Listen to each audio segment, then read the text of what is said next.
हम करेंगे हर मजलूम की हिमायत। बिस्मिल्लाहिर्रहमानिर्रहीम। अस्सलाम वालेकुम। मैं हूँ हुरैन फातिमा और आप देख रहे हैं हिमायती न्यूज़ HD चैनल। नजर डालते हैं आज की अहम खबरों पर। सरप्रस्त आला मलिक तारिक अवान पे पीपल्स पार्टी की मुकामी क़ियादत को ब्लैकमेल करने की ऑडियो रोजनामा हिमायती न्यूज़ के सामने ले आया। कराची रोजनामा हिमायती न्यूज़ नजर हिमायती की रिपोर्ट। बैंस कॉलोनी और एतराफ में सियासी हालात कशीदा होने लगे।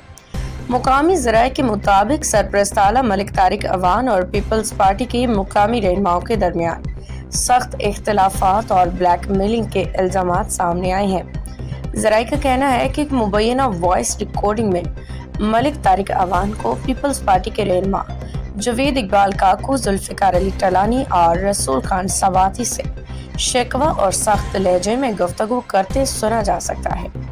मलिक तारिक अवान मुबैना तौर पर इन रहनुमाओं पर नौकरियों की फरोख्त, नौजवानों के मसाइल हल न करने और पार्टी कारकुनों को नज़रअंदाज करने के इल्ज़ामात लगाते हैं।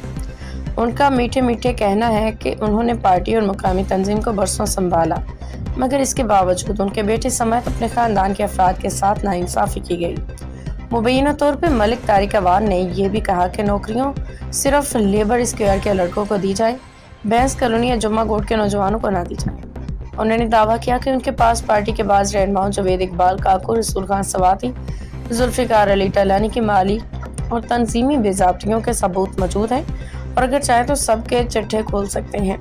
इल्ज़ामात के मुताबिक जवेद इकबाल काकू और जुल्फ़िकार टलानी पे नौकरियां लाखों रुपए लेके बेचने के दावे भी किए गए हैं, जबकि मलिक तारिक अवान ने पार्टी में अपने किरदार को असल वर्कर करार देते हुए कहा है कि मौजूदा क़ियादत कारकुनों को दीवार से लगा रही है, पार्टी का नुकसान हो रहा है। इधर पीपल्स पार्टी के मुकामी रहनुमाओं की जानिब से इस हवाले से ताहाल कोई बाज़ाब्ता रद्द-ए-अमल सामने नहीं आया। सियासी तजियाकारों का कहना है कि पार्टी के अंदरूनी इख्तलाफात को हल करने, कारकुनों के तहफ़्फ़ुज़ात दूर करने के लिए आला क़ियादत को फ़ौरी इक़दाम करना चाहिए ताकि तंजीमी ढांचे को नुकसान न पहुँचे। सरप्रस्त आला मलिक तारिक अवान की ऑडियो जुल्फ़िकार अली टलानी ने लीक की या सियासत नहीं चोर बाज़ारी है, गरीब आवाम का हक ज़ईफ़ लोगों के हाथों में दिया जा रहा है। मलिक तारिक अवान ने पूरे पीपल्स पार्टी को ब्लैकमेल करके अपने पूरे ख़ानदान को सीधा किया। रहना बैंस कॉलोनी नई आबादी में जुमा हिमायती कोर्ट में गन गाता रहा लेबर स्क्योर के, इससे बड़ा सबूत रोजनामा हिमायती न्यूज़ आपको कौन सा दे सकता है। उठो जागो, अपने हक की खातिर आवाज़ उठाओ।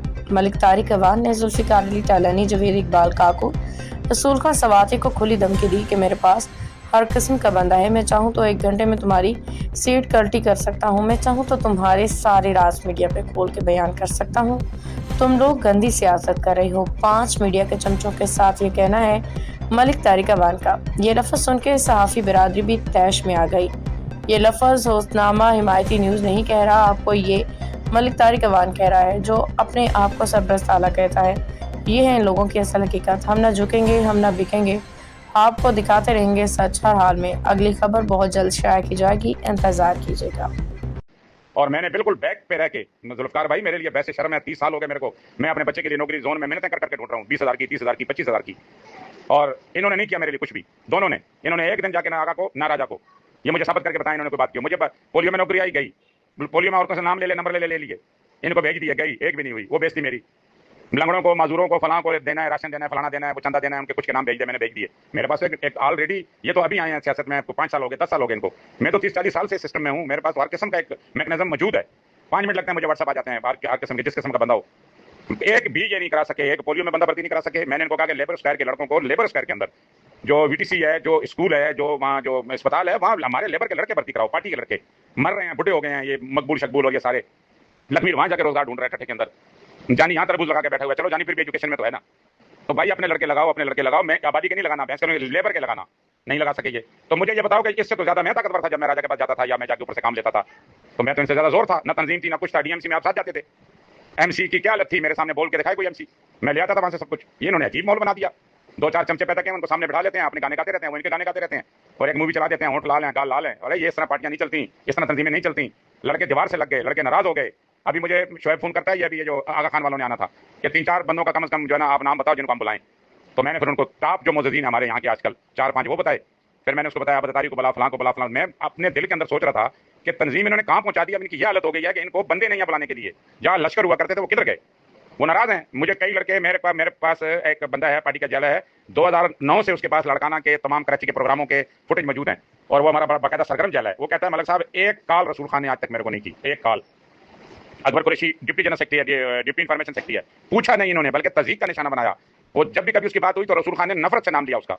मैंने बर्दाश्त किया, मैंने कहा चलो खैर अब ये नए नए जो आ गए हैं इनको ये ज़्यादा अच्छे लगते हैं। मैं भतीजे की नौकरी दी, मेरे दो भाई कैसे दिन गुजारते हैं कैसा महीना गुजारते हैं वो मुझे पता है। उनको दी यार इनको पोलियो में कहीं ना कहीं फिट कर दो, 30-40 हज़ार रुपये ये लेते हैं कि मैंने इतनी खिदमत की है पार्टी की, इतना कुछ किया है और फिर शर्म के मारे में जाकर राजा को बोल भी नहीं सकता कि इनको क्रॉस करने वाली बात आ जाएगी।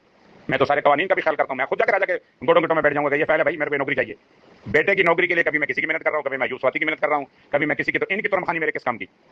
चेयरमैन साहब ने 6 लाख रुपए उठा के एक को दे दिया जो पार्टी का ही नहीं है, आज तक वो पार्टी का नहीं है, आज तक पार्टी के अंदर रह के वो तोड़फोड़ कर रहा है, मुझे पता है बहुत सारी चीजों का। उठा के उसके 6 लाख रुपए दे दिया, तो मलिक तारिक के बेटे के देते ना। तो लोग बोलते कि मलिक तारिक ने तुम्हारे साथ नेकी की तो तुमने भी आसान किया, उठा के ऐसे बंदे के पैसे उठा के दे दिए और मेरे बेटे को किसी ने नहीं पूछा। बहुत सारे दुख है, अगर मैं बयान करूंगा तो पता नहीं कहां से कहां चले जाएंगे। खरलों ने मेरे बेटे को मारा, उसको मानी को, दोनों को मैंने कहा इसको टाइम दिया, इससे पहले मेरा पत्नी बनारस में गुजर गया, वो खत्म होगा, ये होगा वो होगा। और अभी जब बोरी वालों का झगड़ा हुआ तो दोनों को नींद नहीं आ रही थी, भाग भाग के जरगे कर रहे थे। तो मलिक तारिक कहां है? मलिक तारिक की क्या इज्जत है? मैंने फिर अपने तौर पे जरगा किया और अल्लाह के फजल से 30,000 रुपया भी खरलों से लिया जो मोबाइल को माता। फिर मैंने इनको इज्जत नहीं दी, ना मैंने इनको बोला, ना मैंने इनसे पूछा। ठीक है बाबा जाओ, मलिक तारिक खुद एक अल्लाह का फजल करम है, मैं फिर अपने आप में वापस आऊंगा, मैं अब अपने मामला को खुद डील क्या करूंगा। कोई ऐसी बात नहीं है। अगर अपने लड़कों का ख्याल नहीं करेंगे, ये रफ्ता रफ्ता ये 6 बंदों पे आ गए हैं, ये अभी रोटियां खाने वाले 4-5 हैं बस, ये पार्टी वर्कर थोड़ी हैं। ऐसे मेरे मुंह से किसी का नाम निकल जाएगा तो एक नई दुश्मनी की दुकान खुल जाएगी। तो मैं देखता हूं, मैं बच्चा नहीं हूं, बसों से लटकने वाले किधर गए, रेलियों में भागने वाले कहां हैं, कितने लोग इनको छोड़ के मैं ला के राजी करके वापस लाता हूं। अभी अगला भी ओड है, आज 13 दिन से बीमार पड़ा हुआ है। मैंने तोड़ा वो ग्रुप, मैंने वहां मेहनत की, मैंने उनको फाल किया, जावेद काको के पीछे लगाया, मैंने रसूल खान के पीछे लगाया। इनको तौफीक है, इन्होंने एक फोन किया उसको कि तू इतने दिन से नजर नहीं आ रहा, कहां है? सदर किस लिए होता है? आज भी रफीक ना गोरी अपने लड़कों को चाहे 4 हैं चाहे 10 हैं, उनको फोन करता है, ईद मिलने उनके घर जाता है। इनको सिर्फ 2-3 बंदे चाहिए, वो मिले हुए हैं बस, उनकी लेपा पोची और पालिश मालिश की और ये पार्टी चला रहे हैं। ये मेरा मामला तो अचानक बीच में आ गया, अल्लाह ने क्या मौका मिल गया मुझे। और लड़ाई नहीं है मेरी, कोई दुश्मनी नहीं है, बैठे मेरे से बात करेंगे इस मौजू पे, मैं खुद लड़ूंगा, इस मौजू पे मैं नहीं करूंगा, मैं इनको बटन को जवाब दूंगा। और इनको बाकी मामला में आए मेरे से बैठे, पार्टी की तंजीम पे बैठे। 255-56 दफा मेरे पास रिकॉर्ड है, ये राजा के घर गए हैं, इन्होंने एक दफा मुझे नहीं कहा जाने के लिए। या आगे दफ्तर जाते हैं, एक दफा इन्होंने नहीं कहा मुझे जाने के लिए, पता नहीं कोई हिसाब किताब दाएं करना होता है, क्या चक्कर है, क्यों लेके नहीं जाते भाई? या तो मैं तुम्हारी वाकफियत में हो गई, या पहले नहीं थी, मेरी बैठक से आपके सामने उठते नहीं थे, अब ये 3-3 महीने कभी आते नहीं है। तो आप क्या समझते हो कि मैं शौर नहीं रखता हूँ? मुझे सब पता है क्या ड्रामा है, क्या चक्कर चल रहा है। मलक से बचो, मलक से। मलक तुम्हारे से फैसले छीन रहा है, मलक तुम्हारे से फंड लेता है, मलक के कहने पे तुम तामीराती काम करते हो, क्या करते हो तुम? तो एक गेट उसके कहने पे नहीं लगाते। तुमने तो स्कूल के आगे 2 साल में जाकर टैलेंट गेट के ऊपर लगाई, मैं कहता रहा। आखिर मैंने चंदा करना शुरू कर दिया था कि मैं अपने चंदे से लगाता हूँ, मेरी इज्जत का मसला है। अब मुझे मेरे पास लोग आते हैं, मैं साफ बोलता हूँ यार मेरे कहने पे नहीं होता भाई काम, वो जाओ जाके शोएब को बोलो, सेकंड चेयरमैन है वो करेगा, मेरे कहने पे नहीं होता। तो बहुत सारे गिले शिकवे दुख हैं, ये चलो ये तो मेरी जाती इज्जत का मसला। अब तक के लिए इतना ही। मजीद खबरों और अपडेट से बाखबर रहने के लिए देखते रहें हिमायती न्यूज़ HD चैनल।